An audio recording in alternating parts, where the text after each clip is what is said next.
Eh bien, bonjour à toutes et tous. Au nom de TOGAP, Gender and Governance Action Platform, et de notre partenaire l'IDEP, l'Institut africain de développement économique et de planification, je tiens à vous dire combien nous nous réjouissons de notre rencontre aujourd'hui sur le thème « Les femmes et la gouvernance dans les secteurs publics et privés, obstacles et solutions à une gouvernance partagée dans les lieux de décision ». Notre échange s'inscrit dans le cadre du forum Génération Voices d'ONU Femmes France en partenariat avec le secrétariat d'État français, égalité femmes-hommes et de la lutte contre les discriminations. Je tiens tout d'abord à remercier l'IDEP qui nous accueille sur sa plateforme et qui n'a pas ménagé ses efforts dans la préparation de ce webinaire. Je me présente, je suis Nathalie Pi, je suis haute fonctionnaire, je suis présidente d'Administration Moderne, qui est une association interministérielle des femmes hautes fonctionnaires, et notre association Administration Moderne est membre fondateur de TOGAP. Qui sommes-nous? Quel est ce collectif TOGAP? C'est un collectif qui s'est lancé récemment, qui a un positionnement unique et original, qui est constitué de réseaux professionnels, féminins et mixtes. Nous sommes un collectif opérationnel. Nos réseaux sont en effet en capacité d'agir au sein de nos organisations. Ce collectif est également constitué de réseaux publics et privés, puisque c'est une question qui est transversale et qui dépasse nos univers professionnels spécifiques. Ce collectif inclut également des réseaux féminins des grandes écoles, donnant accès à la gouvernance publique comme privée. Ce collectif est mondial. La branche nationale française a été lancée en mars dernier. Elle réunit plus de 40 réseaux aujourd'hui qui représentent plusieurs dizaines de milliers de femmes et d'hommes. Et grâce à la dimension internationale d'une grande partie de nos réseaux, nous sommes en train de le développer pour qu'il soit présent sur tous les continents à l'horizon de juillet 2021 lors de la tenue du Forum Génération Égalité. À cette occasion, nous effectuerons le lancement mondial de TOGAP. Je voulais rajouter également que par la nature même de nos réseaux qui développent depuis longtemps et très largement des actions de mentoring et de formation, par la présence dans ce collectif de réseaux de jeunes, le dialogue, le partage, la transmission intergénérationnelle fait partie intégrante de notre démarche. Le cœur de notre action, c'est l'accès des femmes à la décision, c'est-à-dire le partage de la gouvernance entre les femmes et les hommes, le partage du pouvoir entre les femmes et les hommes. Alors, pourquoi ce thème? Parce qu'en fait, on constate que la progression, le rythme de progression pour les droits des femmes dans le monde, en France et dans le monde, est partout très lent. Les résistances sont d'autant plus fortes que le pouvoir de décider n'est pas partagé. En France, comme dans le monde, la place des femmes dans la gouvernance des organisations est dérisoire. La crise mondiale que nous traversons aujourd'hui a révélé ce qu'on savait déjà, et ce qui est apparu d'une lumière particulièrement crue et de façon caricaturale, c'est que les femmes sont en première ligne partout dans l'action, mais en fait, elles sont quasiment absentes de la gouvernance publique comme de la gouvernance privée, et elles disparaissent dès qu'il s'agit de penser et de piloter la gestion de la crise et de penser le monde de demain. Or, nous savons toutes et tous que sans parité dans la gouvernance, les politiques publiques comme les choix qui sont faits par les entreprises, dans les entreprises, ne rencontrent pas les attentes du corps social. C'est une question de qualité de la décision publique, c'est une question de performance des organisations, qu'elles soient publiques et privées. C'est un sujet systémique qui se pose dans tous les secteurs de la société. C'est pour cette raison qu'agir sur le partage du pouvoir, agir sur le partage de la gouvernance, c'est agir sur un levier dont l'effet est démultiplicateur. Cet effet est majeur sur tous les sujets qui touchent non seulement à l'égalité femmes-hommes, mais sur toute la chaîne des décisions, aussi bien dans le secteur public que dans le secteur privé. C'est pour cette raison qu'il est très important d'avoir en tête que le partage du pouvoir entre les femmes et les hommes, ce n'est pas une préoccupation de femmes favorisées, ce n'est pas une question de pure égalité professionnelle, c'est un sujet d'intérêt général. Or, le partage du pouvoir, c'est un point dur. Les résistances sont très considérables à tous les niveaux. C'est un verrou. C'est pour ça que nous devons agir collectivement, de façon résolue. Et c'est le sens de la création du collectif Gender and Governance Action Platform, ce collectif qu'on appelle TOGAP, parce qu'on ne relèvera pas les défis mondiaux que nous devons relever toutes et tous ensemble sans une participation effective des femmes aux prises de décision. Alors les objectifs de ce webinaire aujourd'hui, c'est d'une part de mettre en lumière et de faire prendre conscience que la question du partage de la gouvernance entre les femmes et les hommes est une question fondamentale. Et le deuxième objectif de ce webinaire, c'est d'ouvrir des pistes concrètes qui permettent d'avancer rapidement dans cette voie. Et aujourd'hui, nous vous proposons de nous concentrer sur deux questions. D'une part, l'identification des obstacles à la place des femmes dans la gouvernance et l'identification des solutions possibles pour qu'elles puissent accéder à une parité dans la gouvernance. Et une deuxième question qui est l'action des réseaux, du secteur public et du secteur privé dans le monde sur ce sujet. Alors, très rapidement, des éléments de déroulé sur ce webinaire. Je remercie tout d'abord nos intervenants et intervenantes qui vont vous être présentés au fur et à mesure du déroulé, du moment que nous allons passer ensemble. Nous sommes ensemble jusqu'à 12h30. Nous avons 5 séquences de durée très variables. Après mon introduction, nous aurons une petite vidéo de présentation du collectif TOGAP, puis une première table ronde sur les obstacles à une gouvernance partagée entre les femmes et les hommes dans les lieux de décision, dans les secteurs publics, dans le secteur privé, et un échange sur les solutions. Cette table ronde sera modérée par Catherine Ladouce. Nous aurons ensuite une deuxième table ronde sur les actions des réseaux professionnels au sein de ce collectif. Cette table ronde sera animée par Agnès Arcier. Puis, nous aurons une séquence de 15 minutes de questions que vous nous poserez via les outils que vous avez à votre disposition et qui seront posés aux intervenantes de la première table ronde. Et enfin, nous aurons une conclusion de Marie-Christine Aubry, présidente du réseau Femmes Chefs d'entreprise Monde. Alors, je vais laisser, tout d'abord, c'est la vidéo, et ensuite, je dirai un petit mot pour présenter l'intervenant suivant. Je prends la parole une seconde pour vous inviter, participants et participantes, à utiliser la rubrique questions pour poser vos questions. Merci.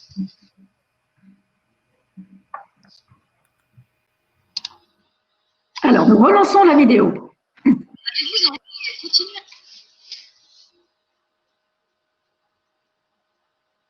Avez-vous envie de continuer à vivre dans un monde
Je reprends un instant la parole. Je ne sais pas, vous m'entendez? Oui. Voilà, nous avons fabriqué cette vidéo pendant le confinement. C'était une petite performance. Merci à toutes et tous qui y ont participé. Merci beaucoup Nathalie. Bonjour à toutes et à tous. Et je dois dire, c'est vraiment avec une grande émotion que je vous parle, que je vois tous. Nous sommes maintenant 112 connectés de tous les pays en Afrique, en Europe. Et ça, c'est assez formidable. Donc, merci beaucoup d'être là. Donc, en effet, cette première séquence avec, vous allez voir, des intervenantes de haut vol et des expériences absolument extraordinaires va essayer de vous expliquer en 40 minutes un petit peu quels sont les obstacles à cette gouvernance partagée qui est notre ambition telle qu'elle a été définie par Nathalie, et donc d'essayer de voir, c'est vrai, quels sont ces obstacles à la fois dans le secteur public et privé, mais surtout quelles sont les solutions que nous pouvons voir apporter, que ce soit dans la sphère publique ou dans la sphère privée auprès de nos entreprises. Donc, je vais m'adresser, je vais peut-être demander pour la première intervenante, je n'ai pas vu si elle était connectée, mais je voudrais demander est-ce que Madame Astou Diouf est connectée et serait disponible pour pouvoir intervenir. Je vais passer la parole en tout premier lieu à Nadia Amal Bernoussi, qui est à Rabat, donc du Maroc, et qui est une spécialiste de droit constitutionnel, professeure des universités. Alors, vous avez été, Nadia, vice-présidente de l'Académie internationale de droit constitutionnel, et vous êtes maintenant membre de la commission de Venise, enfin c'est le terme qu'on utilise pour cette commission européenne de la démocratie par le droit. Alors, vous êtes, je dirais, en parallèle et de toute façon tout à fait, disons, intégré, si je puis dire, dans vos activités en tant qu'experte de droit. C'est aussi, vous êtes très engagé pour la mixité, pour la gouvernance, et donc vous avez fondé le réseau Mixité et Gouvernance, qui a pour objectif de promouvoir la place des femmes hautes fonctionnaires dans les pays de l'Euroméditerranée, donc pour influencer les politiques de votre pays, mais aussi de tous les pays de cette région. Alors, si on regarde au Maroc, ma première question, ce sera quelles sont pour vous les avancées que le Maroc a initiées, donc les solutions à proposer pour réaliser des progrès concrets et rapides en matière de gouvernance partagée, d'égalité femmes-hommes. Je vous passe la parole. Bon, merci beaucoup pour l'invitation et merci pour cette initiative. Et merci pour la pertinence d'un sujet qui, hélas, est encore d'une actualité brûlante. Mon propos va se scinder en 3 petites parties. D'abord, je voudrais présenter quelques chiffres, parce que c'est important de savoir où est-ce que le Maroc en est aujourd'hui en matière d'égalité hommes-femmes, que ce soit dans le secteur privé ou public. Ensuite, de montrer qu'il y a un écart flagrant entre le discours et la pratique, entre le discours et la réalité. Et ensuite, proposer quelques pistes, avancer quelques pistes de recommandations. Alors, au niveau des chiffres, on peut peut-être partager l'affaire en 2, c'est-à-dire les chiffres au niveau du secteur privé, du secteur public, et ensuite au niveau du secteur privé. En matière de secteur, au niveau de la haute, ce qu'on appelle la haute administration, les emplois supérieurs, on se rend compte tout de suite qu'il y a un paradoxe. Il y a une féminisation de la fonction publique, on est à un chiffre de 40%, mais en même temps, au niveau de la féminisation des postes de responsabilité, on est aujourd'hui à 23,5%. Mais ce 23,5% est aussi à nuancer parce que si on cible uniquement les PDG, les directeurs généraux, les directrices et les secrétaires générales, si on les cible uniquement, là, on tombe à un chiffre qui est nettement moins important, qui est de 17,4%. Donc, au niveau de la fonction publique, si on prend le top management, c'est 17,4%. Et une enquête sérieuse qui a été menée par l'ONU Femmes au Maroc, plus le ministère de la Réforme administrative, montre, et je crois que c'est aussi valable pour les autres pays, que les femmes qui ont réussi à dépasser ce qu'on appelle ce plafond de verre, ce sont en général des femmes plus jeunes, ce sont en général des femmes plus diplômées que les hommes, elles sont souvent plus célibataires, elles sont souvent plus sans enfants, elles sont plus souvent dans la fonction centrale beaucoup plus que dans la fonction territoriale. Ceci pour le secteur public. Pour le secteur privé, ce qui est intéressant, c'est que l'autorité marocaine des marchés, du marché des capitaux a pris une circulaire qui exige que pour les sociétés cotées dans les bourses de valeur de Casablanca, qu'elles doivent remettre chaque année un rapport financier qui s'appelle un rapport ESG, environnemental, social et gouvernance, et elle exige aussi que ces sociétés prennent en considération le facteur parité, diversité et égalité de genre. Il est important aussi de noter que j'ai aussi le chiffre en 2013, le taux de féminisation dans le secteur privé, dans les instances de gouvernance, était de 7%. Aujourd'hui, il a un petit peu progressé, il est vers 12%.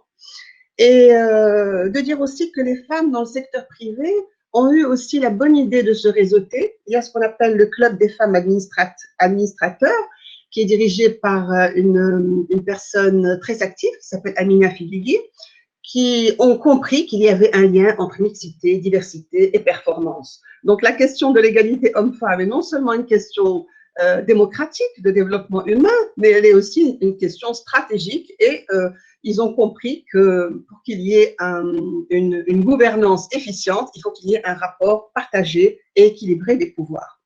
Même notre président de la Banque du Maroc a mis en place une directive dans laquelle il est stipulé qu'il faut un renforcement de la représentation des femmes au sein des conseils d'administration et il a exigé la parité dans la nomination des administrateurs indépendants au sein de ces conseils. Voilà quelques chiffres privés, publics. Maintenant, ce grand écart entre ce qui est souhaité, ce qui est écrit, ce qui est disposé, ce qui est stipulé et la réalité. Et là, on se rend compte que le temps juridique et le temps sociologique ne coïncident pas malheureusement et que au niveau de l'indice d'écart du genre, Forum économique mondial, on n'est pas du tout bien placé, 128e rang sur 135 pays. Même si le Maroc a fait des efforts en matière de chute de la natalité, en matière de scolarisation de la petite fille au niveau élémentaire, l'indice d'écart genre est encore élevé. Alors, comment on peut analyser ce grand écart entre le discours et la réalité? Sur le plan normatif et institutionnel, on est bien avancé. Une constitution de 2011 qui met en avant la parité, la non-discrimination, le genre, l'égalité des chances, l'autorité pour la parité. On a ratifié les conventions internationales pour la représentation politique, pour la CEDAW, on a levé les réserves. Au niveau de la loi organique sur les emplois supérieurs, il est écrit qu'il faut qu'il y ait une incitation à la parité. Il y a un décret qui oblige qu'il y ait dans chaque conseil, dans chaque concours, dans chaque jury de concours pour la mobilité administrative, qu'il y ait une femme. Il y a une circulaire aussi qui incite à mettre de plus en plus de femmes dans les postes supérieurs. Mais malgré toute, j'allais dire, cette inflation normative et institutionnelle, sur le plan de la pratique, on n'a pas le temps, on peut démonter chacune de ces avancées. J'en prendrai deux pour rester dans la limite du temps. Le principe de la parité est celui qui va peut-être plus vous intéresser, l'appel à candidature.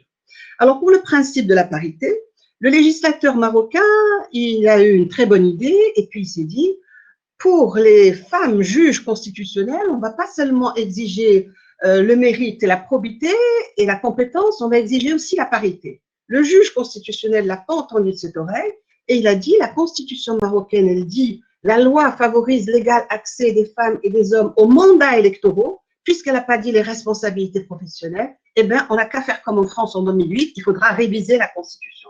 Résultat des courses pour la parité, il y a une femme sur 12 au niveau de la justice constitutionnelle. Maintenant, pour l'appel à candidature. Nous sommes passés au Maroc avec la constitution de 2011 d'une logique de nomination autoritaire, d'une logique de nomination plutôt discrétionnaire, plutôt autoritaire, c'est-à-dire que les nominations aux emplois supérieurs faisaient partie de l'escarcelle royale. Donc, c'était un daïr de nomination. Avec la constitution de 2011, on a pensé à une logique beaucoup plus transparente, ouverte et démocratique. Donc, on est passé à l'appel à candidature. Seulement, l'appel à candidature, il faudra essayer de montrer 3 points ici. Se demander si les désignations avec l'appel à candidature sont nécessairement plus intéressantes que celles qui étaient par nomination. Est-ce qu'on n'est pas tombé aussi dans une partitocratie, le clan, le favoritisme, le népotisme, etc. Ça, c'est le premier point. Le deuxième point qui est important, c'est que chaque ministère mettait un appel à candidature en fonction de ses propres objectifs, ou peut-être, plus sournoisement, en fonction de ses ambitions. C'est-à-dire qu'il avait déjà dans la tête une personne à coopter.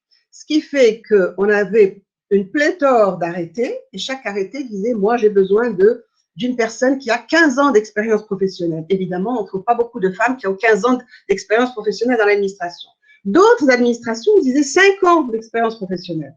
Aujourd'hui, on est en attente de l'actualisation de ce décret pour qu'il y ait une uniformisation de toutes les conditions pour les appels à candidature.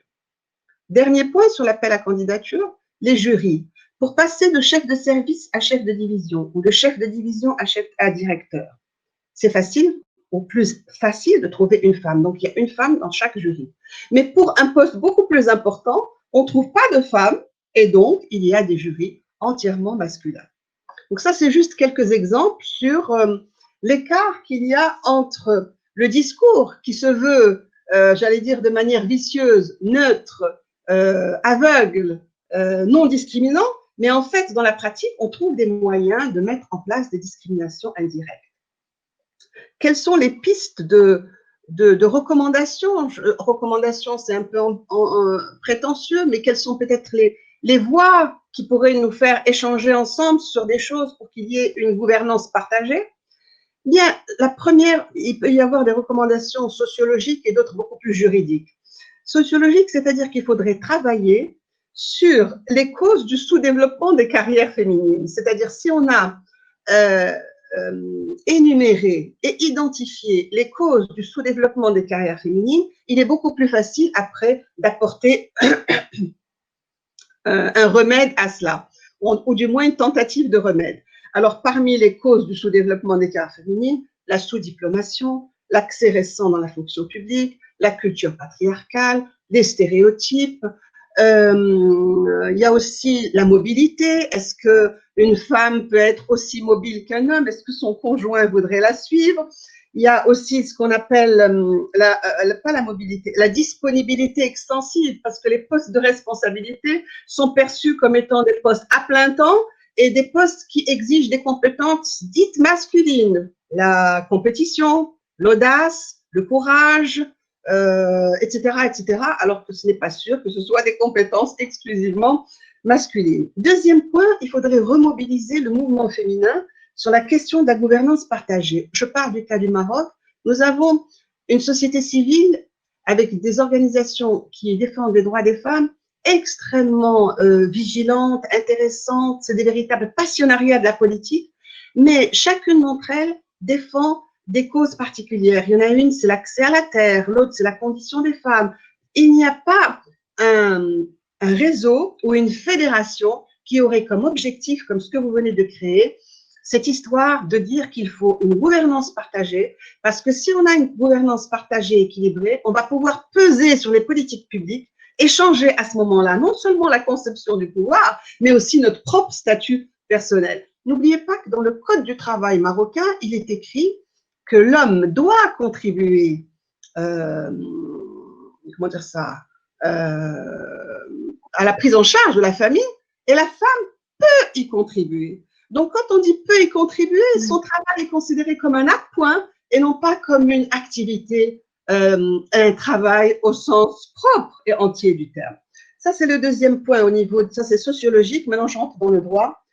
En fait, il faut éviter définitivement les mots creux comme inciter, promouvoir, encourager, favoriser. Il est temps d'en finir avec ces dispositions gazeuses que le droit constitutionnel et le droit administratif ne considèrent même pas comme… Il faut passer d'un stade où c'est une recommandation à un stade où c'est coercitif. Maintenant, il faut une contrainte.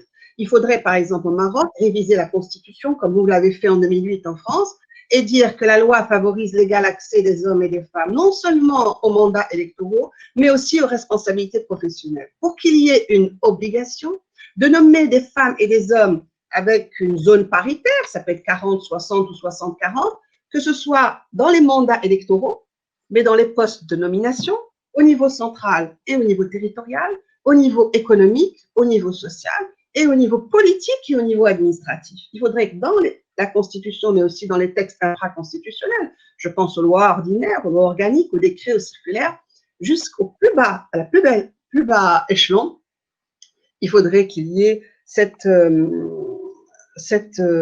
ce volontarisme juridique. Au Maroc, nous sommes passés de 2 députés sur 325 députés. C'était vraiment 2 députés solitaires, c'était 2 grandes dames, à maintenant, aujourd'hui, 67. Donc, on a 18% de femmes au Parlement, mais on aurait toujours eu aujourd'hui 7 femmes au Parlement si ce n'était pas la discrimination positive. Donc, on ne peut pas faire l'économie du volontarisme juridique et des quotas et de la discrimination positive, d'autant plus que nous sommes à l'aise au Maroc, puisque comme vous, dans la Constitution, on a dit qu'on a libéré le Parlement, puisqu'on lui a dit tu peux prendre des mesures de discrimination positive. Bon, il y aurait encore d'autres éléments. Vous interrompre, oui, je pense qu'il va y avoir des questions. Je voulais juste conclure très rapidement avant que je... Oui, conclure, c'est-à-dire qu'il faudrait non seulement des pistes sociologiques et des pistes juridiques, mais il faudrait, Catherine, qu'il y ait un environnement favorable, parce que les hommes, soit ne veulent pas, soit ils ne sont pas tous comme ça, soit craignent de mettre des femmes dans des postes de direction, pensent qu'elles n'ont pas le talent, mais aussi il ne faudrait pas qu'il y ait toujours cette autocensure des femmes qui se disent je ne veux pas y aller parce que je vais perdre mon couple ou bien ça ne va pas bien se passer, etc., etc.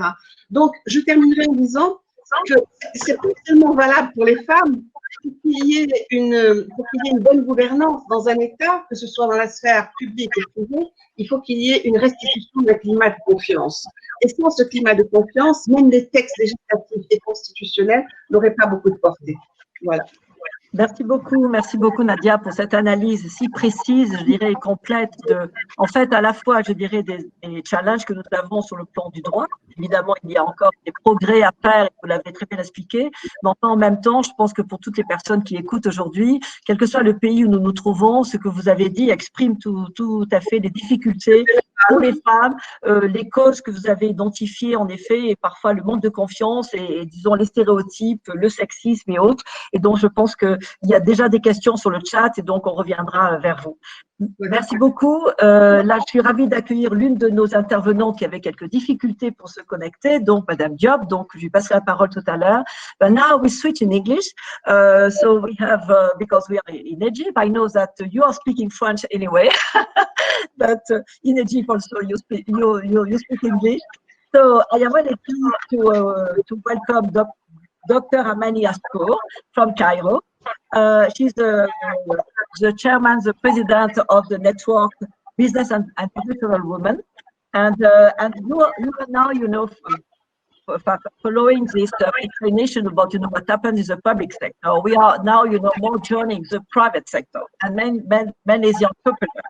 So you are an entrepreneur and you have been committed and engaged since many years to promote women entrepreneurship. So the questions that I would like to ask you is what are the progress that you see now, with I would say with the young generation? Do you think that they have more facilities, or is more, it's easier for them to access to be entrepreneurs and to lead company, or do you think that there's still a lot of gap, to get the equities that we are looking for together? Thank you very much. I'm so happy to be here in this very interesting gathering. I will try to speak sometime in French, okay, for you. Yeah, but there is some attendance so that some people will say that they don't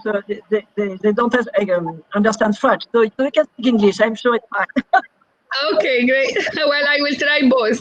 Well, as you all know that as International Federation of Business and Professional Women and fondateur de Business and Professional Women of Egypt, we have put a policy which we call the triad of empowerment, which means how we really empower the women, especially the young entrepreneurs who want to start their business.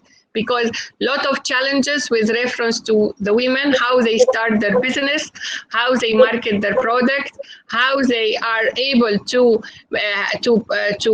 make the laws, and this is why we call it the triad of empowerment, which is the personality, the policy, and the product.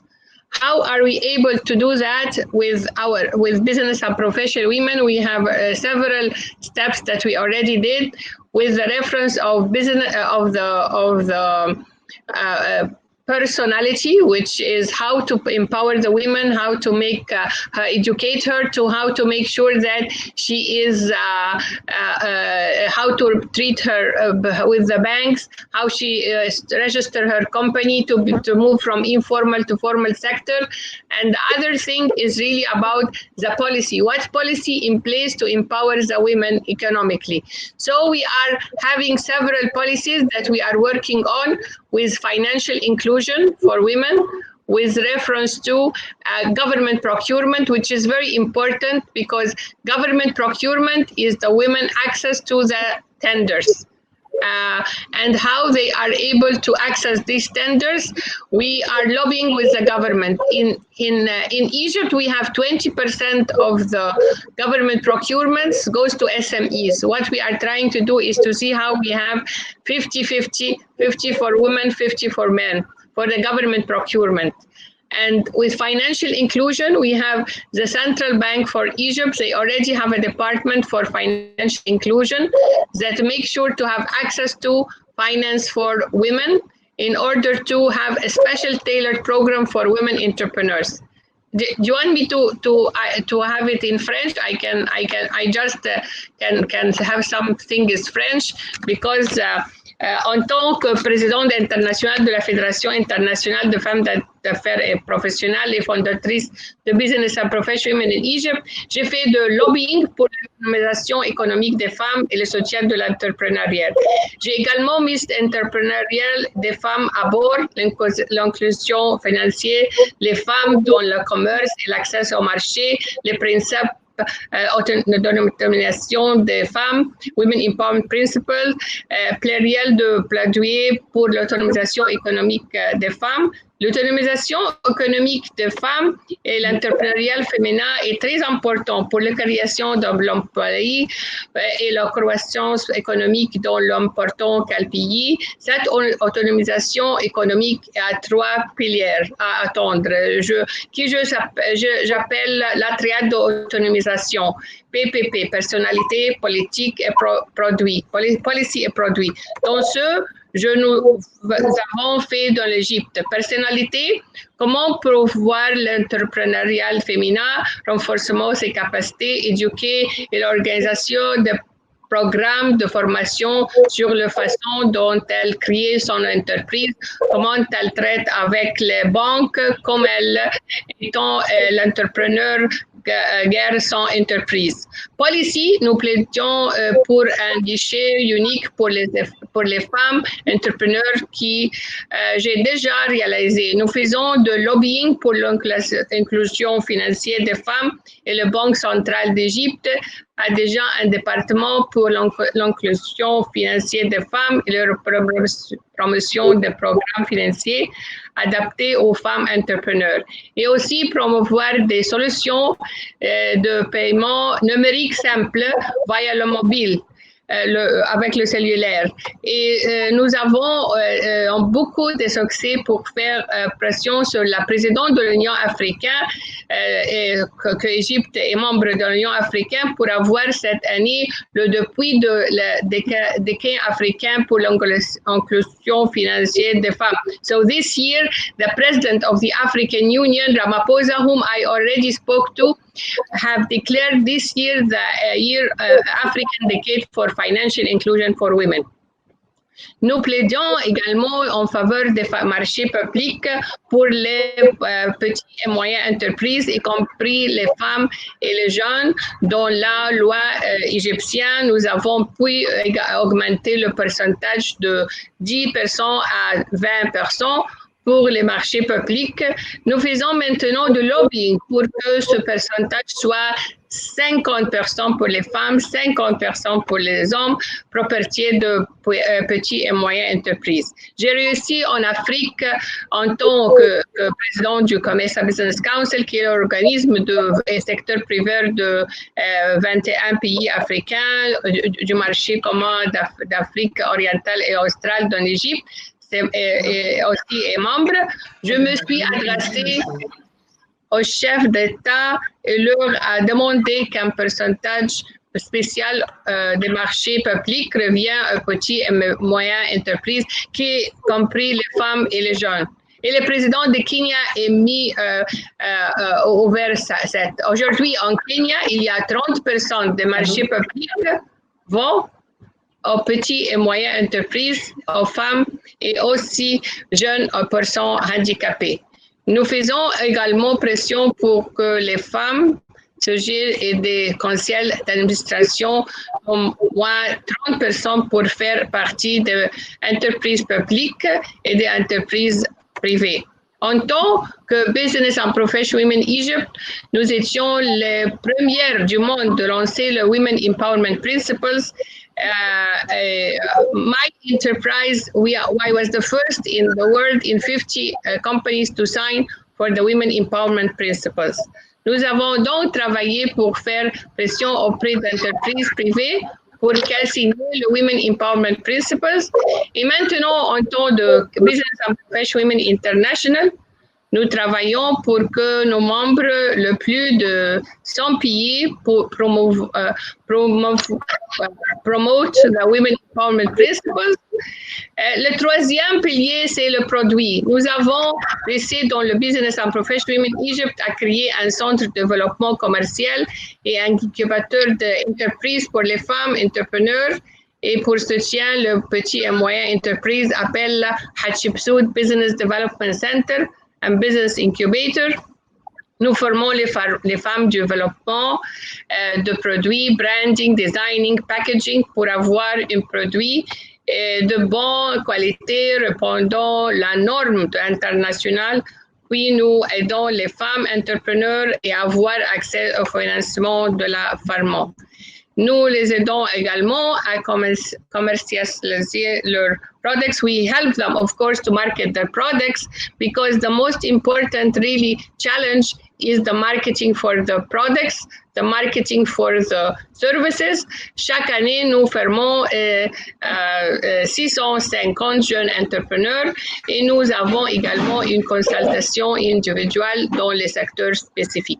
Nous avons également mis en œuvre dans Business and Professional Egypt un programme qui s'appelle Jeunes Femmes et tant que création d'emplois dans le cadre d'un projet méditerranéen avec l'Union pour la Méditerranée, où nous avons promu l'esprit d'entreprise auprès de jeunes femmes dans les universités. Nous invitons les jeunes femmes d'affaires prospérer à parler aux étudiants des universités pour leur montrer le résultat et les motiver à devenir des entreprises et créer de propres entreprises. Nous organisons le concours commercial pour stimuler son idée commerciale et le motiver à créer en propre. Of course, there is a lot of. I can ask you to conclude right now, yeah, because thank you. Of course, there is a lot of challenges for women, but what we are trying to do now is really how we have this entrepreneurial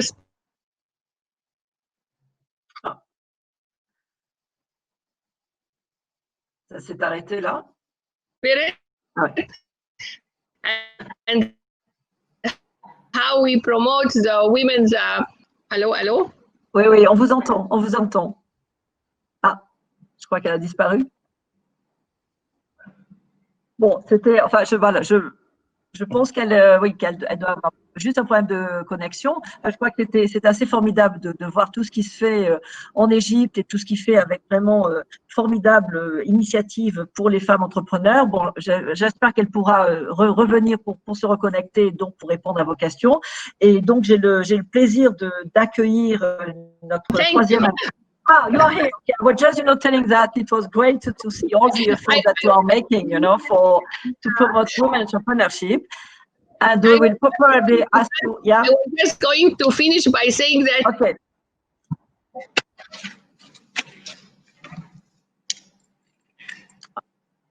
Okay, I think that still some connection issue. Yeah. In Egypt here, we have a slogan which we Je vais peut-être demander à tout le monde de couper les micros. Je pense que les… Bon, je repasserai la parole, je pense, à Dr Abani pour qu'elle puisse faire sa conclusion quand on aura une question. Mais je passe la parole maintenant à Madame Diop. Vous êtes là. Là, je peux vous parler en français. Je sais que vous avez eu quelques difficultés pour vous connecter, mais nous sommes vraiment ravis car vous êtes directrice du bureau sous-régional pour l'Afrique de l'Ouest de la Commission économique des Nations Unies pour l'Afrique. Vous êtes une économiste, une experte en matière de genre, puisque vous avez dirigé des travaux très importants pour l'Afrique de l'Ouest sur notamment évidemment la question de la croissance économique, pour la lutte contre la pauvreté, mais surtout pour voir comment est-ce que l'égalité de genre et puis les politiques qui peuvent être menées pour favoriser l'égalité de genre peuvent être un levier, certes pour favoriser l'égalité femmes-hommes, mais surtout un levier pour la croissance économique. Donc, la question est en effet, si vous pouvez nous expliquer de façon rapide, hein, en 5-6 minutes, en quoi vous considérez que l'égalité de genre est un levier majeur pour la croissance économique de la société. Merci beaucoup. Bonjour. J'espère que vous m'entendez. Très bien, on vous entend très bien. Très bien. Bon, enfin, il y avait un problème de configuration, mais tout est bien qui finit bien. Merci beaucoup pour cette invitation. Bonjour à tout le monde, bonjour à tous et à toutes. La question est tout à fait extrêmement importante. Et ce que je voulais dire, je voudrais également y répondre en disant que est-ce qu'un pays, quel qu'il soit, peut se développer abstraction faite de l'inclusion de plus de la moitié ou la moitié de sa force vive? Parce que je pense que le capital humain ou la population est effectivement la force de tout un pays. C'est l'élément de changement moteur dont un pays a besoin. C'est la cheville ouvrière de la création de richesses et de la croissance. Et sur la base de cet élément-là, on peut dire qu'il n'y a pas un pays qui puisse se passer de plus de la moitié ou de la moitié de sa cheville ouvrière. Et partant de là, je voudrais dire deux choses. La première chose, c'est que nous le savons tous et toutes. Promouvoir l'égalité des genres, c'est une question de droits humains. Mais en plus d'être une question de droits humains, dans le cadre de la création de richesses, dans le cadre de la création de croissance économique et partant du développement, la corrélation positive entre l'égalité des genres, l'inclusion des femmes et la croissance économique a été bien établie. Et partant, nous avons vu, que ce soit à la CIA ou au PNUD, que par exemple en Afrique, le fait qu'il y ait inégalité à l'accès du travail, que les femmes, la plupart des femmes souffrent, inégalité de salaire, inégalité même d'opportunités d'emploi, a résulté à une baisse de la croissance économique de notre pays, de l'Afrique, de 86 milliards de dollars en 2016. Ça, c'est le coût de l'inégalité des gens, c'est le coût de l'exclusion de la femme du marché du travail. Et ça a été confirmé par McKinsey. McKinsey, comme vous le savez, a toujours fait des analyses empiriques sur tous les pays et tous les continents et a fait de faire une sorte d'analyse sous-régionale et de comparer les tenants et les aboutissants de l'exclusion des femmes du marché du travail productif. Le rapport de 2016, qui a été confirmé par les différents rapports qui se sont succédés, a mis en évidence le fait que les entreprises, les compagnies privées, le secteur privé maintenant, qui n'employeraient pas les femmes, qui excluraient les femmes à un niveau de management, de décision, de prise de décision, faisaient face à une perte entre 95 milliards qui pourrait aller jusqu'à 100 et quelques milliards. Ça, c'est un coût économique. A fortiori, en d'autres termes, ça veut dire que si une compagnie ou un secteur privé, que ce soit une compagnie de petite et moyenne entreprise ou une grande compagnie, mettait les conditions idoines pour que la femme accède à l'emploi, que la femme accède au processus de décision, que la femme accède à tous les niveaux de management, ça aurait un impact immédiat de plus de 35% en termes de croissance et en termes d'opportunités. Voilà grosso modo en termes de gains économiques. Je vous ai dit à partir de la croissance de nos pays, le taux de croissance qui s'effrite à cause de l'inégalité des gens, à cause de l'exclusion des femmes du processus de croissance économique et partant du travail, de l'emploi, des opportunités d'emploi. Et au niveau maintenant du secteur privé, le même coût, en fait, s'est confirmé. Donc, grosso modo, c'est pour dire que mon message clé, c'est le suivant. Oui, l'inégalité des gens est de facto un droit humain. Mais à fortiori, du fait des relations, des corrélations entre le secteur, les différents secteurs économiques et la contribution des femmes dans la productivité économique à tous les niveaux, que ce soit au niveau informel, au niveau formel, l'exclusion des femmes et l'inégalité des genres résulte à une baisse, à un déclin de la croissance économique au niveau régional, au niveau continental. Et ça réduit forcément également les gains des différents secteurs d'activité des entreprises avec des résultats empiriques que je viens de partager avec vous. Donc, voilà le message clé que je voudrais partager. Et je pourrais effectivement amener d'autres informations que nous avons. À vous. Merci beaucoup, c'était très clair et en effet, je crois que cette étude dont vous parlez, c'est l'étude Women Matter, je pense qu'on peut la trouver sur le site de McKinsey, quelqu'un demande et je pense qu'en effet, c'est très important d'avoir des chiffres qui permettent de justifier, je dirais, ce que nous disons pour convaincre ceux qui ne sont pas encore convaincus. Merci beaucoup, alors je vois qu'en effet, notre ami d'Égypte est là, mais je vous passerai la parole tout à l'heure, quand on aura pendant les questions, mais je suis ravie, Dr Amani, que vous soyez de retour. Alors, maintenant, je vais passer la parole à Anne. Anne Durès, donc, qui a été avocate pendant 15 ans, avocate internationale, et qui maintenant travaille dans un groupe énergétique mondial, Total, qui est une des grandes entreprises françaises, et qui est spécialiste des questions de conformité de gouvernance et qui, parallèlement, et comme je dirais la plupart des femmes qui sont ici intervenantes, parallèlement à une carrière professionnelle très intense et aussi, donc, c'est toujours engagée sur des questions d'équité et donc à créer et à présider le réseau Femmes de loi, Femmes d'exception. J'aime beaucoup ce terme, Femmes de loi, Femmes d'exception, et qui est membre fondateur du GAB. Et je voudrais quand même remercier au nom de tout le monde parce que c'est Anne qui a coordonné, qui a organisé tout ce déroulé de ce webinaire. Donc, Anne, je te passe la parole sur la question de… En effet, on voit que la loi Copé-Zimmermann a été même en France et après reprise au niveau européen, a quand même un succès qu'on connaît qui permet d'avoir plus de 40% de femmes dans les conseils d'administration. Donc, nous savons que le gouvernement français travaille sur un projet de loi qui permettrait d'étendre en fait cette loi Copé-Zimmermann à l'ensemble des entreprises, surtout à toutes les instances décisionnelles et donc des comités exécutifs, car malheureusement, la loi Copé-Zimmermann, quelques années après, n'a pas eu d'impact réellement sur le comité exécutif.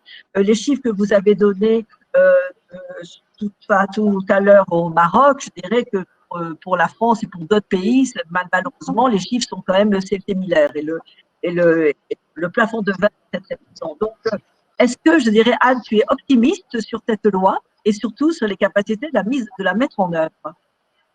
Alors, merci Catherine et bonjour à toutes et à tous.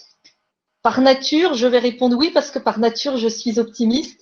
Mais au-delà de mon sentiment, je pense qu'il y a des facteurs objectifs qui nous permettent d'être raisonnablement optimistes quant à l'évolution de la loi Copé-Zimmermann. Alors, pour notre bonne information à toutes et à tous, je pense que beaucoup connaissent cette loi. Elle date de 2011. Elle a instauré des quotas de genre dans les conseils d'administration, 40% dans les entreprises concernées. Catherine, notre modératrice, l'a très bien rappelé, la France respecte bien, en tout cas dans les très grandes entreprises du CAC 40 et dans les entreprises du SBF 120 cotées. Donc on va dire que dans les 120 plus grandes entreprises françaises, les résultats sont bons.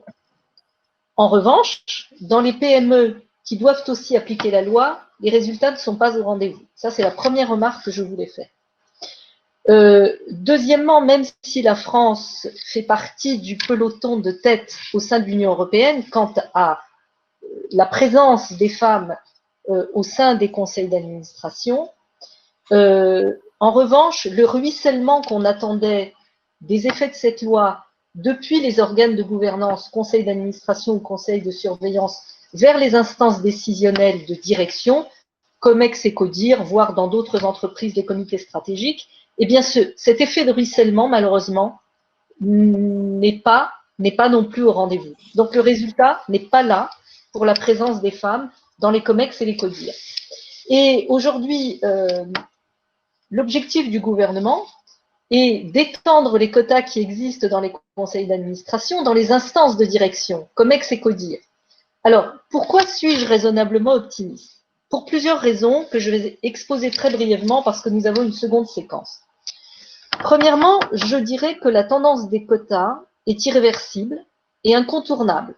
Dans un monde idéal, on préférait qu'il n'y ait pas d'obligation qui pèse sur les organisations, les institutions, les entreprises, qui vivent, c'est vrai, du côté des entreprises, toute application de quotas comme une contrainte. Mais le Forum économique mondial l'a rappelé, si nous ne faisons rien pour l'égalité entre les femmes et les hommes, certes au niveau des instances de pouvoir, mais partout dans la société, il faudra encore plus d'un siècle pour atteindre une égalité réelle.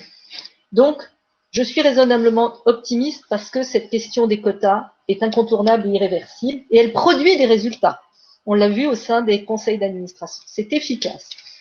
Deuxièmement, je pense que je suis également raisonnablement optimiste sur le succès de l'extension de la loi Copé-Zimmermann aux instances de décision des entreprises parce que il faut bien dire que les entreprises elles-mêmes ont pris toute la mesure de ce sujet des quotas et de cette présence égale des femmes, la plus égale possible dans les instances de décision. Et les entreprises sont conscientes que c'est un enjeu majeur pour elles, pour plusieurs raisons. Premièrement, ça a été très bien dit par plusieurs intervenantes avant moi, c'est une question de performance des entreprises.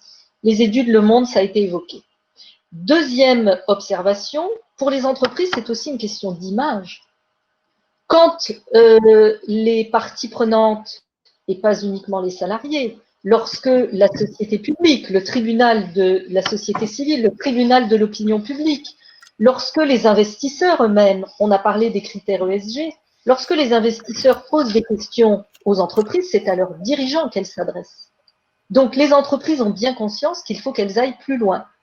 À tel point d'ailleurs que le code AFEP-MEDEF, qui est notre code de gouvernance des plus grandes entreprises, vient d'être modifié en 2020 pour obliger les conseils d'administration à pour obliger les conseils d'administration à se tourner vers les directions générales qui doivent rendre des comptes plus qu'avant. Donc, nous sommes à la fois dans une histoire qui est en marche, un progrès, et les entreprises elles-mêmes sont conscientes qu'il faut aller plus vite. Et je dirais un dernier point parce que je vois à l'écran, en bas à droite de mon écran et probablement du vôtre, Agnès Arcier qui va modérer la seconde séquence de notre webinaire. Agnès, parmi ses différentes fonctions, préside la commission parité du Haut Conseil à l'égalité. Et le Haut Conseil à l'égalité, le HCE, au mois de décembre dernier, après toute une série d'auditions, a remis un rapport au gouvernement, un rapport qui formule un certain nombre de recommandations, propositions et de recommandations pour aller plus loin et parvenir à une plus grande présence, donc à une égalité, on l'espère réelle, entre femmes et hommes dans les instances à la fois de gouvernance, ce qui existe déjà, et également de direction. Donc je renvoie toutes les participantes et les participants à ce rapport que je trouve extrêmement complet, qui contient évidemment une analyse, des constats, des solutions et des tas de pistes et recommandations, mais je n'irai pas plus loin parce que nous sommes là, je ne voudrais pas mettre en retard la seconde séquence. Et un mot, si vous le permettez, parce que j'interviens aussi au nom de TOGAP, notre collectif, qui rassemble des réseaux, des secteurs publics et privés. Là, j'ai répondu à la question de Catherine, notre modératrice, sur quota pas quota dans les instances de direction et j'ai répondu je suis raisonnablement optimiste sur un succès de ce projet de loi. Quelques mots sur le secteur public, qui est représenté aussi ici à l'écran. Le sujet des quotas, on l'a vu, c'est une question transverse, mondiale, universelle. Il se pose dans tous les domaines. Et je dirais, je pense, nous en avons beaucoup parlé avec mes collègues et mes amis de TUGAP qui représentent le secteur public. Il n'y a pas de raison que l'État ne s'applique pas à lui-même et à toutes ses organisations à tous les niveaux les mêmes obligations que celles qui sont imposées au secteur privé. C'est une question d'exemplarité. Donc il y a une loi que vous connaissez probablement, la loi Sauvadet, qui date d'il y a quelques années, de 2012, et cette loi impose des quotas. Mais cette loi n'est pas appliquée ou très insuffisamment appliquée. Les résultats ne sont pas au rendez-vous. Donc, cette loi Sauvadet, au sein du secteur public, doit être mieux appliquée. L'État ayant tendance dans les ministères à regarder en fin d'année quel est le vivier de femmes, et les viviers sont là, sont nombreux. Donc, il faut que l'État s'applique à lui-même ce qu'il impose au secteur privé. Et avec ce projet de loi Schiappa-Lemaire dont nous venons de parler, la proposition et les propositions et même les demandes faites par le collectif TUGAP auprès du gouvernement avec lequel nous avons entamé un excellent dialogue très constructif. Les propositions du collectif TUGAP, c'est que cette loi Sauvadet soit mieux appliquée, et pas uniquement au niveau des primo-nominations, mais également dans tout le flux des nominations. Et j'ajouterais que, encore une fois, les viviers sont là, dans le privé comme dans le public. C'est une question de volonté des entreprises, et dans le secteur public, c'est une question de volonté politique, au-delà, comme cela a été rappelé, d'un enjeu d'égalité qui est un enjeu concernant les droits humains. Merci beaucoup Anne pour cet exposé très clair. Et en effet, on voit bien la volonté conjuguée, politique, privé-public, pour nous permettre d'avancer. Alors, je ne sais pas si Mustapha, je vois malheureusement, est déconnecté. Je ne sais pas si, là, j'ai fait un message pour lui passer la parole en conclusion. Peut-être qu'il pourra arriver à se reconnecter. Mais donc, Mustapha, non, il n'est pas connecté. Bon, dans ce cas-là, je voudrais donc remercier les intervenants et vous redire à chacune et à chacun qui est en ligne, posez vos questions sur les questions, pas le chat, parce que ça permet en effet après de voir les questions. Et je vais donc passer la main à Agnès Arcier pour la deuxième séquence de ce webinaire. Alors Agnès est aussi membre fondateur de GAP, haute fonctionnaire avec des hautes fonctions à la direction générale des finances. Alors, je vois qu'Agnès est en ligne. Il faudrait qu'elle puisse être sur scène. Je ne la vois pas parmi les 6 personnes. Donc, je demande à Abdou de mettre sur scène Agnès.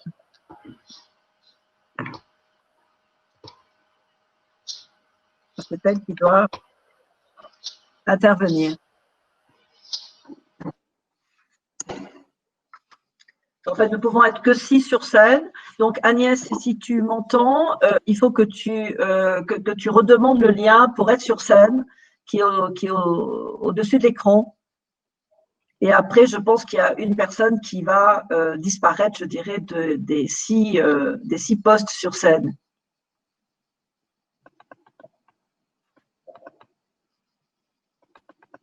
Ah, non, t'entends pas. Tu es en mute. Mais alors, est-ce qu'Agnès apparaît? Excusez-moi, mais entre-temps, je vois que le chat s'enrichit de toute une série de propositions et autres.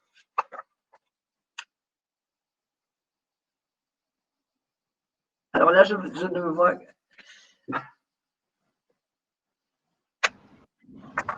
Je vois le Dr Amani, mais est-ce qu'Agnès est en ligne? Agnès, est-ce que tu es là?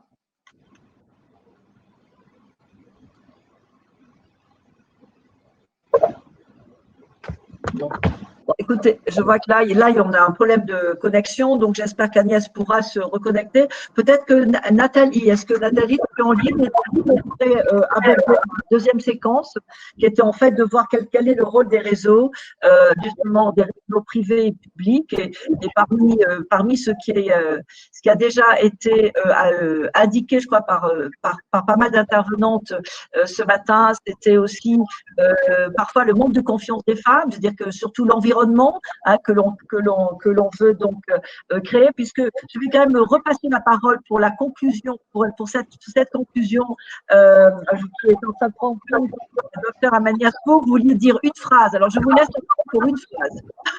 Vous n'étiez pas arrivé à dire juste la dernière fois. So, just hello? Can you hear me? Okay, in English, and phrase on English. Well, one sentence. Yes, I just say one sentence because for us, what we really care for the small and medium enterprise is financial inclusion, government procurement, very important to have 30% for government procurement, and to have women on decision and women on board. That's very important for economic empowerment of women. And to end, what we say is that financial independence gives you the power of choice and voice. That's why very important economic empowerment. Thank you. Right, thank you. So I see Mustafa is on the chat. So bon, Mustafa, êtes-vous en ligne? Est-ce qu'on peut vous parler? Est-ce que vous pouvez intervenir?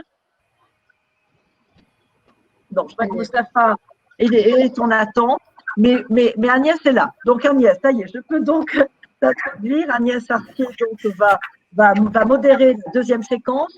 Donc j'étais en train de dire que Agnès, donc, tu es haute fonctionnaire à la Direction générale des finances et parallèlement à une carrière prestigieuse dans le ministère des Finances, tu étais engagée depuis plus de 25 ans entre les secteurs publics et privés sur la question de la gouvernance, et tu as fondé Administration Moderne, donc qui est le réseau qui a été à l'initiative du collectif de GAP. Et donc, tu es aussi la présidente de la commission parité du Haut Conseil à l'égalité, présidée par Brigitte Grésy. Alors, donc, je te passe la parole pour cette deuxième séquence. Merci beaucoup, Catherine. Hello, everybody. I hope you can hear me. Merci Catherine. Ma première question va aller vers toi parce que je crois que notre temps est contraint, donc je vais direct au fait. Et désolée d'avoir été déconnectée quelques minutes. Toi, tu représentes un réseau de réseaux, le Cercle Interrel, et tu as décidé de rejoindre donc ce réseau ToGAP consacré à la gouvernance partagée entre femmes et hommes, et en plus réseau mixte privé et public. À ton avis, que peut apporter cette mixité publique-privée sur le sujet et pourquoi rejoindre un collectif sur ce sujet gouvernance? Merci Agnès en effet de nous donner l'opportunité. Je vois d'ailleurs qu'il y a des personnes du Cercle Interrel qui sont connectées aujourd'hui. Bon, juste quand même très rapidement, le Cercle Interrel, c'est un réseau d'entreprises privées, françaises et internationales, qui travaillons depuis plus de 20 ans. On l'a créé en 2001, qui travaillons depuis plus de 20 ans sur les questions de la mixité. Parce qu'en fait, le problème, c'est on a du mal à faire venir les femmes dans le secteur scientifique et technologique. On a du mal parfois à les garder parce que l'environnement est très masculin et parfois assez sexiste. Et du coup, évidemment, la question de la gouvernance est encore plus, je dirais, aiguë dans la mesure où on a un vivier qui est plus faible et du coup, plus difficile de faire monter les femmes donc à des postes de direction. Ceci étant, ces 15 entreprises, des grandes entreprises françaises ou internationales, qui donc travaillent depuis près de 20 ans. Je crois qu'on a peut-être l'idée, c'est réellement d'aller au-delà de nos entreprises et de pouvoir profiter de l'intelligence collective. C'est ce que nous faisons depuis de nombreuses années au Cercle Interrel, où on travaille sur des éléments très concrets, que ce soit par exemple la négociation salariale ou les questions de confiance, ou vraiment comment en effet créer un environnement inclusif. Mais au-delà de tout ça, je pense qu'au-delà de nos entreprises, ces forces conjuguées privées-publiques sont, je dirais, légitiment encore plus le travail au sein des entreprises. Car je dirais l'association, car il est vrai que ça ne peut être que avec l'État et de concert avec l'appui des patrons et des patronnes, enfin c'est surtout des patrons, et donc l'État, qu'on peut mettre en place, je dirais peut-être un arsenal législatif qui va faciliter en fait cette mixité à laquelle nous aspirons tous, et d'être associés, nous, représentants des secteurs privés avec des entreprises, que ce soit comme Canon, qui est là d'ailleurs représenté, IBM, ou des grandes entreprises françaises comme Manji, donc qui sont là, c'est en fait de pouvoir voir en fait quels sont vraiment le cheval de bataille sur lequel nous devons travailler ensemble. Et cette force conjuguée reflète la solidarité entre nous. Et ça, je crois que c'est très important. On a parlé de confiance, de sororité. C'est très, très important de pouvoir partager nos bonnes pratiques et se sentir solidaire. Et au-delà de ça, de voir qu'en fait, on gagne à savoir quels sont les obstacles que vous avez, vous, dans le public, quelles sont les solutions que vous mettez en place et quelles sont aussi les solutions que nous mettons dans le privé. Je dirais que l'avantage peut-être dans le secteur privé, c'est que c'est vrai, quel que soit l'arsenal juridique dont on dispose, s'il y a la volonté d'une direction d'imposer la mixité, il y a un certain nombre de moyens qui peuvent être mis en place. Ceci étant, ça reste quand même relativement fragile parce que c'est entre les mains d'une direction, quoi qu'il en soit. Et donc, les réseaux peuvent être force de proposition, appuyés par le secteur public. Et donc, c'est pourquoi nous avons rejoint De Gap et nous considérons que nous sommes plus intelligents tous ensemble pour pouvoir être force de proposition vis-à-vis de nos directions et pour arriver à cette gouvernance partagée dans tous les secteurs publics et privés.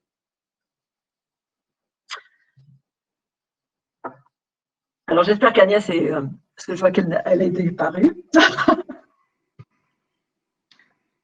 Oui, Agnès a un petit problème de connexion, donc en attendant qu'elle revienne parmi nous, je poserai également une question au réseau qui est représenté ici par Anne Durez et lui demander également en quoi c'est important de pouvoir constituer ce type de collectif, non seulement au niveau français, mais au niveau mondial. Voilà. Oui, excusez-moi, décidément, les problèmes techniques ne nous aident pas. Merci beaucoup, Catherine. Je vais rebondir sur ta conclusion pour poser une question à Anne Durez, puisque là, on parle un petit peu de l'expérience française. Donc, agir sur ce niveau de la gouvernance, comme tu l'expliques, Catherine, est-ce que c'est, de ton point de vue, Anne, pour toi qui préside un réseau plus à connotation juridique, est-ce que c'est susceptible de conduire à une meilleure effectivité des politiques d'État, des politiques d'égalité qui sont menées par l'État pour les entreprises et pour la société civile? Est-ce que Anne m'entend? Tu es en mute, Anne. Oui. Voilà, vous m'entendez? Anne, j'ai perdu Anne. Alors, vous m'entendez? Vous m'entendez? C'est bon? Bon. En attendant qu'Anne revienne, est-ce que Catherine Bossard est là? Vous m'entendez? Vous m'entendez? Alors, est-ce que Agnès Sarr ou François sont là? Je crois que c'est Agnès Arcier qui a un problème de connexion. Oui. Est-ce que vous m'entendez? Oui, est-ce que vous m'entendez? Ok. Alors, je réponds à la question qui a été posée à la fois par Catherine et par Agnès. Je suis convaincue que les politiques publiques sont efficaces lorsqu'elles sont comprises par les personnes, que ce soit nous les citoyens ou bien toutes les organisations auxquelles ces politiques s'appliquent. Et pour qu'une politique publique soit efficace, il faut qu'elle soit comprise, intégrée, et donc il faut associer les principaux et les principales personnes bénéficiaires de ces politiques publiques. Et puisqu'on parle des entreprises, je voudrais dire un mot, ou en tout cas partager avec vous 2-3 réflexions. Tout à l'heure, j'ai insisté sur la question de l'image pour les entreprises, cette image qui peut être mise à mal lorsque les engagements qui pèsent sur les entreprises ne sont pas respectés. Je voudrais vous donner un exemple que nous, en France, nous connaissons assez bien, mais qui pourrait peut-être être dupliqué dans d'autres pays.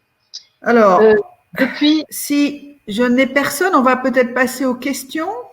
Parce que notre temps est compté. Agnès, je crois que c'est toi qui as un problème de connexion. Je voudrais terminer. Si Est-ce qu'on Agnès, m'entend à tu le nouveau? permets. Est-ce qu'on On t'entend, m'entend à Agnès. nouveau? Oui, on t'entend. Je parlais juste, Agnès, si tu le permets, je termine mon propos sur l'efficacité des politiques publiques, notamment à l'égard des entreprises.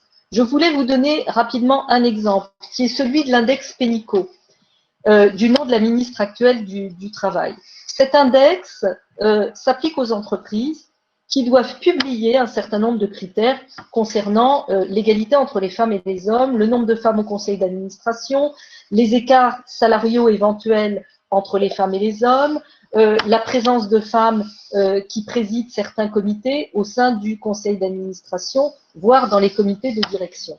Et je dirais que sur ce point-là, les entreprises sont assez fébriles lorsqu'elles attendent les notes de cet index Pénicaud, et je trouve que c'est assez vertueux finalement d'avoir une politique publique qui rende ou qui oblige les entreprises à communiquer sur leurs engagements. C'est vertueux parce qu'il y a un effet d'entraînement et au-delà de l'image qui peut être mise à mal pour les entreprises, cet effet vertueux, on le retrouve parce qu'on note des progrès. Et puis, je voudrais partager avec vous une seconde observation, c'est que au sein des entreprises, lorsque l'exemple vient d'en haut, on dit souvent que dans un certain nombre d'autres domaines, on parle du tone from the top. Que ce soit dans le secteur public ou dans le secteur privé, lorsque l'exemple vient d'en haut, on note qu'il y a en fait ensuite, il devrait y avoir plus facilement une diffusion de la culture de l'entreprise, de ses valeurs, parmi lesquelles le respect de ses engagements.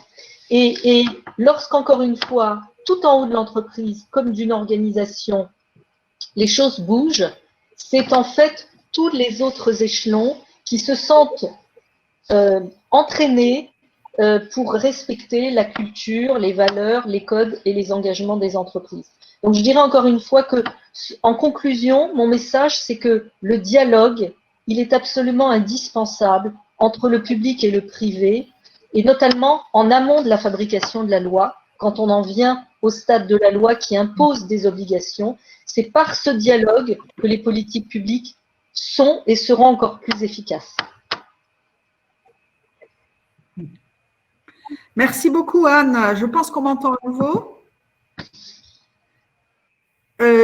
Donc, je ne suis pas sûre que nos collègues des réseaux publics français qu'on voulait faire partir soient en ligne.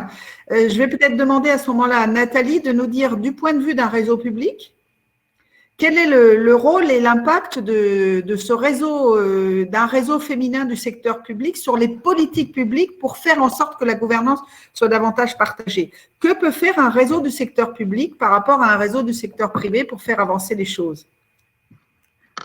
Alors, de la même façon que les réseaux du secteur privé agissent au sein de leurs organisations, nos réseaux agissent au sein de nos organisations et des administrations.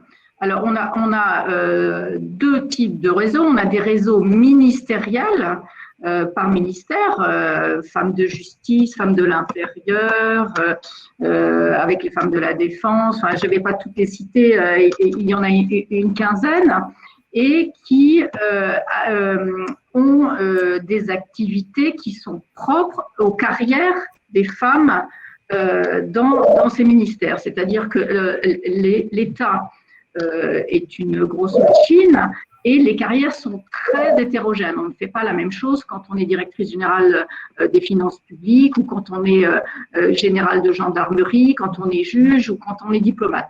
Donc, l'accès des femmes aux responsabilités de ces différents métiers conduit à avoir des actions un peu différenciées. Alors, ces réseaux de femmes à l'intérieur des administrations sont là non seulement pour alerter nos autorités sur les verrous qui existent au fur et à mesure du développement des carrières de ces femmes dans ces administrations. Elles sont là pour alerter, pour proposer des solutions et aussi pour mettre en œuvre un certain nombre d'actions concrètes.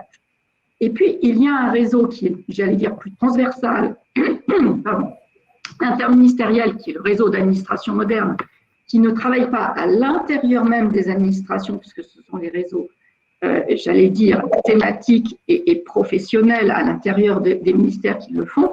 Ce réseau interministériel permet de travailler sur les textes, les réglementations, les législations qui, en amont, posent les règles de l'accès des femmes au poste de gouvernance. Et ce réseau Administration Moderne qui anime l'activité transversale de l'ensemble de ces réseaux féminins dans l'administration publique d'État comme dans l'administration publique territoriale, et je salue le partenariat qu'on a avec l'Association des administrateurs territoriaux de France qui ont les mêmes problématiques que nous, c'est de proposer des éléments d'enrichissement des dispositifs législatifs et réglementaires qui concernent l'accès des femmes aux postes de décision. Et à ce titre, on a beaucoup travaillé, notamment l'année dernière, à l'enrichissement de la loi sur la fonction publique. Ces réseaux interministériels ont aussi beaucoup travaillé aussi au moment de la loi Sauvadet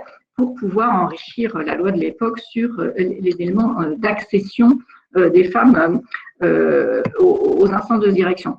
Alors, on a une capacité de proposition, on a une capacité d'alerte, on a la capacité de travailler en articulation avec les différents ministères et ministres. Sur le sujet de la place des femmes dans la gouvernance, c'est un sujet, comme je le disais tout à l'heure en introduction, extrêmement compliqué, puisque nous sommes au cœur du pouvoir, au sein de l'État, nous sommes au cœur du pouvoir, et donc nous sommes au cœur de la problématique précisément du partage du pouvoir, et nous sommes, j'allais dire, au cœur de la machine qui résiste, puisque c'est précisément sur la question du partage du pouvoir que les verrous sont les plus importants. Donc, l'action de ces réseaux, nous sommes toutes des femmes à l'intérieur de nos organisations, nous sommes là pour que ça fonctionne, pour que ça marche, nous sommes les alliés de nos organisations, et en même temps, nous sommes des vigies, nous sommes là aussi pour proposer des actions innovantes et pour pousser nos institutions et notre hiérarchie à aller de l'avant. Merci beaucoup, Nathalie. Donc, on voit bien que les réseaux partagent en fait l'idée que se mettre ensemble est essentiel si on veut essayer d'influer sur le pouvoir de décision et participer à ce pouvoir de décision, car c'est bien ça l'enjeu de TOGAP aujourd'hui, c'est faire en sorte que les femmes soient complètement dans le pouvoir de décision au niveau d'un pays, des lois, au niveau de la décision dans les entreprises, et qu'il faut influer par le plus haut pour arriver à ce que ça retombe derrière. Alors, comme le temps est compté, mais voilà, je vois que Catherine Bossard s'est mise en ligne. Voilà, bonjour Catherine, merci beaucoup. Je souhaitais aussi te passer la parole pour que tu nous dises un mot de la façon dont BPW voit son implication dans le collectif TOGAP au niveau international comme français. Je vous ai déjà, ou bien Amani a déjà un peu introduit notre organisation. Nous avons depuis 1947 un statut consultatif à l'ONU. Le but de l'organisation est de soulever les femmes, d'avancer dans leur statut de carrière, profession, situation politique et situation juridique. À l'intérieur de BPW, nous avons différentes possibilités de lancer des projets, mais aussi des projets à l'extérieur. Alors, nous collaborons avec Global Compact, avec International Trade Center, avec un tas de, si on veut, des agences de l'ONU, mais aussi avec des compagnies industrielles. On avait une grande campagne avec Merck pharmaceutique allemande en Afrique pour remettre le statut des femmes qui n'avaient pas d'enfants et puis ne pouvaient pas avoir d'enfants et puis qui étaient très souvent considérées comme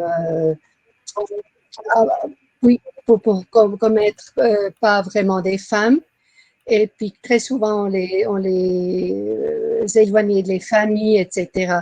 Alors, on a essayé là pour qu'elles puissent profiter de construire, puis de fonder des compagnies, des petites compagnies, comme Amani disait. Mais aussi, dans le sein du BPV en tant que tel, nous avons aussi la possibilité d'avoir des projets sur le niveau des fédérations, c'est-à-dire sur le niveau des pays qui ont plus de 300 membres, au niveau des clubs et aussi au niveau des membres. Alors, si on a un membre qui a une idée pour lancer un projet, alors il a la possibilité de faire au sein de BPW et d'être aussi, de propager aussi l'initiative sur notre site web et de collaborer avec nos partenaires. Par contre, en outre, on a un grand projet qui s'appelait Projet des 5 organisations. C'était un projet qui se formait autour de l'ONU, si on veut. Les 5 organisations plus grandes, les 5 organisations féminines plus grandes du monde se mettaient ensemble et créaient des projets dans le monde entier, là où ils étaient présentes toutes les 5. En ce moment, on n'est que 2, alors on en cherche de nouveau. Et puis, ça fonctionne très, très bien parce qu'on est vraiment aussi représenté localement et on peut aider où c'est nécessaire et observer que aussi l'argent ne se perd pas. Justement, Madame, notre présidente Amani Asfour a mentionné l'importance aussi du lobbying.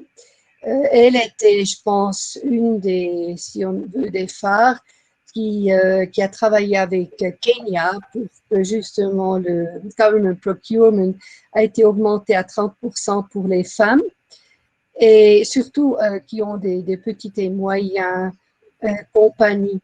Et puis, il paraît que ça fonctionne assez bien. Alors, on espère de pouvoir continuer à ça et puis dans le sein de votre organisation, de pouvoir contribuer et collaborer à tous vos membres. Merci beaucoup. Merci beaucoup, c'est vraiment précieux dans ce collectif que nous ayons tous nos réseaux et leur dimension internationale. Alors, comme il reste peu de temps, je propose de retenir une ou deux questions qui ont été posées et j'en vois une qui revient régulièrement, qui évoque le problème des quotas. Je vois que un certain nombre de participants ne sont pas convaincus que les quotas peuvent marcher parce qu'ils pensent qu'il y a un préalable, à savoir que pour avoir des quotas, il faut y avoir des candidates pour aller vers les quotas, selon certains des participants. Et donc, les conditions de vie actuelles des femmes font qu'elles peuvent être empêchées d'être candidates, on le sait, toujours pour les mêmes freins, conciliation vie professionnelle, vie personnelle, problème de garde d'enfants, etc. Or, je pense qu'on peut répondre à ça. L'expérience française des quotas est assez intéressante de ce point de vue-là, car aujourd'hui, le Haut Conseil à l'égalité, en tout cas, est absolument persuadé d'une chose et le dit haut et fort, sans quotas, l'égalité n'avance pas du tout. Et en fait, les quotas, loin d'être une mesure aval, nous semble être une mesure amont. Si on oblige des institutions à prendre des quotas de femmes d'un des deux sexes, ça les oblige à réfléchir sur les conditions pour qu'il y ait justement des candidatures. Et donc, ça amène assez naturellement à ouvrir la porte à des candidatures. Voilà un peu mon expérience, mais j'aimerais que des intervenantes de la première table ronde qui viennent d'intervenir puissent se prononcer sur cette question de quota qui a l'air de traverser le questionnement de nos participants. Qui veut prendre la parole? Anne Durez. Oui, alors je comprends le questionnement d'un certain nombre de participants, participantes. Bon. On peut se dire que finalement la question des quotas, c'est une question pour femmes privilégiées, parce que qui dit quota pour occuper des fonctions à un certain niveau, sous-tend évidemment que les femmes peuvent exercer ces fonctions, disposent de suffisamment de temps, etc. Je pense que si l'on regarde un petit peu dans le monde ce qui se passe, nous avons quelques femmes, alors déjà au sein de la France, quelques femmes ministres, je pense à certaines d'entre elles, qui n'ont pas hésité à prendre quelques jours, voire quelques semaines, juste après un accouchement, avant de revenir travailler. Où les fonctions ministérielles, je crois, sont quand même extrêmement exigeantes.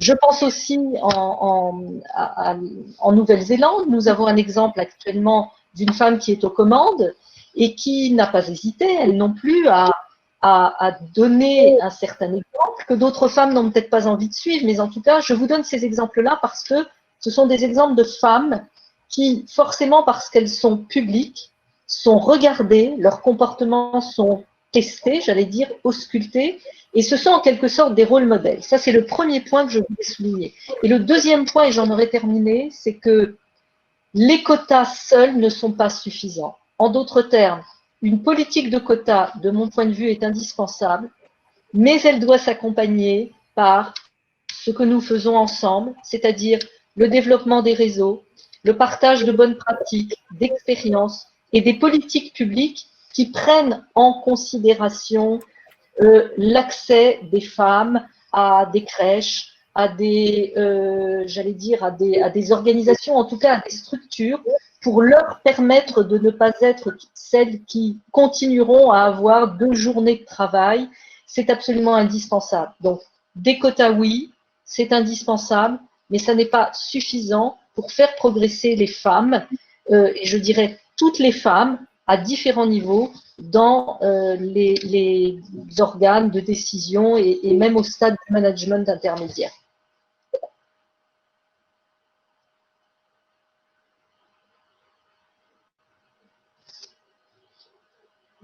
Vous m'entendez?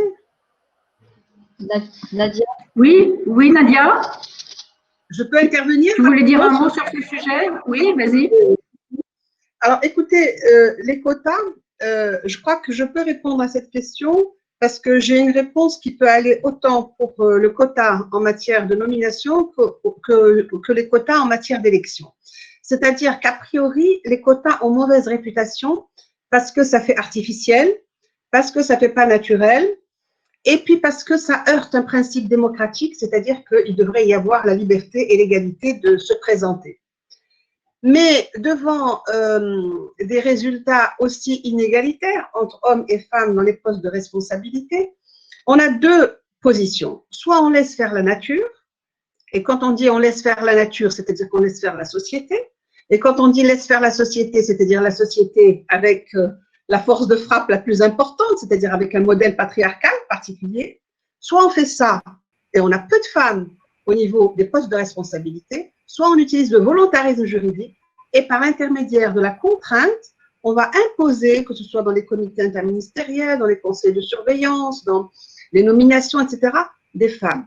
Ça semble artificiel, mais le droit international insiste sur le fait que les quotas sont une disposition spécifique et provisoire, juste le temps de lever les tabous socio-culturels.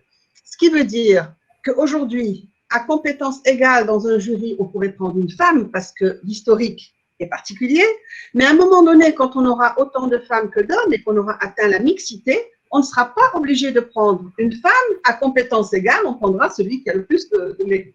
Voilà, c'était juste pour expliquer que c'est un moment de l'histoire, mais c'est un moment incontournable parce que sinon, on ne peut pas être dans la prise de décision. Merci beaucoup, Nadia. À vrai dire, on a besoin des quotas parce qu'un jour, les quotas permettront de protéger les hommes pour qu'ils aient leur juste part à la gouvernance partagée que nous réclamons aujourd'hui. Mais je sais que c'est un sujet qui peut rester difficile. Nous avons une certaine expérience en France maintenant et même des personnes absolument pas convaincues au début par les quotas ont complètement changé d'avis après quelques années. Oui, oui. Et si tu permets, est-ce que il y a une question qui est revenue sur le rapport de force. Vous avez vu cette question qui est importante. Une intervenante a dit personne n'a parlé du rapport de force, il faudrait aller sur le ring. Vous avez aperçu cette… C'est-à-dire que les femmes… Oui, j'ai vu parler également de violence politique. Hein. Est-ce que je peux dire un mot sur ça? Ou sinon on passe à… Vas-y. Non, mais je veux pas diriger. Non, vas-y. Écoutez, moi, je veux dire que la problématique, ce n'est pas d'aller dans un ring. La problématique, c'est d'essayer par l'intermédiaire des quotas et par l'intermédiaire de lutter contre des textes juridiques archaïques, d'essayer d'être dans la prise de décision. Et quand on sera dans la prise de décision, on ne sera pas seulement avec un mouvement féminin qui lutte pour ça, il y a aussi des hommes qui sont extrêmement engagés dans l'égalité homme-femme. Donc, ce que nous voulons, ce n'est pas être dans un ring et de se disputer avec eux, c'est d'essayer d'avoir un mouvement féminin et de mixité pour essayer d'abattre toutes les barrières qui ne nous laissent pas entrer dans la prise de décision et à ce moment-là, changer non seulement la méthode de gouvernance, mais aussi notre statut particulier, surtout dans les pays du Sud, où notre statut particulier n'est pas encore complètement démocratique. Donc, nous ne voulons pas être dans le ring, surtout qu'en ce moment, numériquement, ce n'est pas en notre faveur, mais le contexte international des droits de l'homme est en notre faveur. C'est ça qui est important. Je voulais dire ce mot. C'est-à-dire que nous allons avoir les droits et libertés, non seulement parce que c'est stratégique et parce que c'est du développement humain, mais parce que aussi, si on n'y est pas, c'est qu'il y a une atteinte au principe de non-discrimination. Et je voudrais dire aussi un mot que c'est peut-être par l'intermédiaire du secteur privé qui jouera peut-être le rôle de locomotive pour ramener le secteur public vers lui. Parce que lui, le secteur privé, il va nous mettre à l'intérieur, non pas parce qu'il nous aime, mais parce qu'il y a des critères de performance et d'image. Eh bien, on est prêt à suivre ça parce que c'est lui qui sera la locomotive du secteur public. Voilà. Je crois que nous arrivons à la fin de notre webinaire. Il y avait Madame Diop qui voulait juste dire un mot sur les quotas, si tu peux lui donner la parole. Mais Oui, si elle est alors, là. est-ce que Madame Diop arrive à se connecter? Voilà, c'est ça. C'est toujours un peu le problème, c'est pour se mettre sur scène. Et entre-temps, tant qu'elle arrive, en effet, tout à fait d'accord, Nadia, pour que le privé, je dirais, tire le… on y travaille. Bravo. Alors, on donne encore quelques instants à Madame Diop. Ah non, c'est Mustapha qui se connecte. Qui vient là. Bon, voilà. Françoise Belay, pardonnez-moi, mais Françoise Belay attend la parole aussi. Elle souhaitait intervenir. Ah, elle est connectée finalement. Oui. Ah, très bien. Alors, on va faire parler Françoise. Françoise et puis Mustapha alors. Oui. Ou Mustapha d'abord s'il est connecté en premier, c'est peut-être mieux. Mustapha, oui. Vous avez la parole. Est-ce que vous m'entendez? Oui. Oui, très bien. Merci. Bon, en tout cas, c'est un plaisir. J'ai pas pu, en fait, j'étais connecté, mais malheureusement, vous ne m'entendiez pas pendant le début de ce webinaire. C'est un vrai plaisir d'être parmi vous et de coabriter cette session, même si on a eu quelques problèmes techniques, mais je vois que nous avons toujours plus de 121 personnes connectées, donc c'est un vrai succès. Et je suis ravi de pouvoir participer à cette session. Je voudrais juste être très rapide. D'abord, avant bien entendu de remercier le leadership extraordinaire de Nathalie Pile, de Anne et de tous les collègues du réseau, mentionner deux choses qui me paraissent importantes. La première, c'est de dire que la dimension genre doit être multisectorielle. Et donc, quand on parle de cette perspective, je crois, comme ma collègue Ngoné, qui est directrice du bureau de la sœur en Afrique de l'Ouest, l'a mentionné, cette question nécessite d'intégrer la dimension genre, la dimension d'égalité, dans toutes ses facettes, au niveau du prisme de tous les ODD. Et je crois que c'est un élément important parce qu'on ne doit pas seulement rester dans une perspective, je dirais, secteur privé ou entrepreneurial, mais je crois que finalement, cette question est d'abord une question de développement et assurer l'égalité des genres, c'est permettre d'avoir plus de développement autocentré, plus de développement endogène, et c'est véritablement la question, moi, en tant qu'économiste, qui me paraît indispensable, c'est comment assurer je dirais, l'élément central au niveau de la politique économique. Le deuxième point, bien entendu, et puis c'est aussi ce que nous faisons à la CEA, à l'IDEP, ce sont les formations au niveau des cadres du secteur public, du secteur privé, parce que nous croyons fondamentalement que cela doit être intégré dans la préparation, dans la formulation, mais aussi dans la mise en œuvre de toutes les politiques, qu'elles soient économiques, sectorielles, éducation, l'accès à l'école, l'accès aux soins, l'accès à la santé. Il y a vraiment cette composante, je dirais, genre qui est indispensable. Et donc, former les cadres des ministères en charge de la politique éducative, de la politique de la santé, de la politique maternelle, etc., je crois que ce sont des éléments importants et que parler de genre, ce n'est pas uniquement regarder la différence entre hommes ou femmes, c'est vraiment avoir cette, je dirais, ce sentiment, cette force de considérer que cela s'intègre pleinement dans la mise en œuvre des politiques économiques et donc dans la formulation. J'insiste beaucoup sur cet élément-là parce que la planification est un élément stratégique et intégrer cette planification des genres dans la conduite de la politique économique me semble être un élément important. En tout cas, c'est ce que nous faisons à l'IDEP et aussi au sein de la CEA. Ma collègue Ngoné l'a mentionné. Et pour dire que cette initiative, ce réseau est important et fondamental afin véritablement de changer aussi les perspectives, de changer certaines idées préconçues et de faire en sorte qu'on puisse aller vers un monde beaucoup plus égalitaire, beaucoup plus digne, où la question des genres n'est plus seulement une question technique, mais vraiment quelque chose qui soit intégré dans l'ensemble des politiques sectorielles et des politiques économiques. Voilà, je m'arrêterai ici. Je voudrais juste, bien entendu, réitérer notre satisfaction et puis notre plaisir à continuer à travailler avec le réseau et faire en sorte que ce forum Génération Égalité puisse être un succès dans le futur et aussi permettre des opportunités importantes. Je vous remercie. Parce que notre webinaire touche à sa fin et nous avons déjà un peu dépassé l'horaire. À ce moment-là, si vous me le permettez, je vais faire quelques mots de conclusion. Tout d'abord, je voudrais remercier notre intervenant et nos intervenantes. On a un homme parmi nous et puis il y a peu d'hommes qui sont engagés dans… enfin, il y a moins d'hommes que de femmes qui sont engagés dans cette dynamique, mais nous ne désespérons pas d'avoir une parité sur ce sujet. Donc, merci à Moustapha et à nos intervenantes d'avoir participé à ce premier webinaire international de TOGAP en partenariat avec l'IDEP.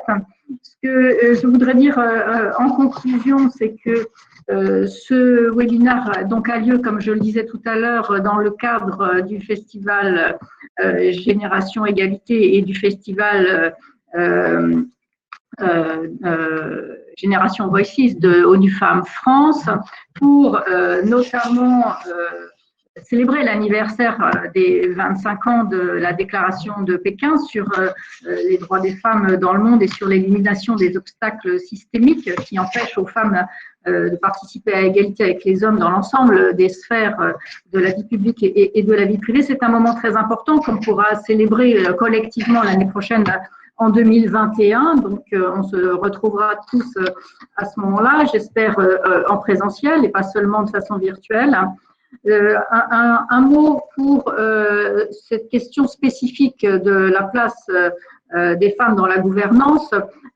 J'espère que ce premier webinaire aura permis de montrer à quel point c'est tout à fait important et stratégique d'avoir cette mixité dans les postes de décision, quelle que soit la nature de ces postes de décision et quels que soient les secteurs professionnels, pour pouvoir avoir un effet d'entraînement sur l'ensemble des décisions et des actions en direction et pour l'ensemble de la société. Donc, on n'est vraiment pas du tout, comme je le disais tout à l'heure, sur un sujet qui est un sujet de personnes privilégiées, on est sur un sujet de qualité de la décision publique, de la performance de la décision et de l'action privée comme de la performance des actions publiques. Et donc, c'est un sujet d'intérêt général qui concerne toutes les personnes au sein de la société.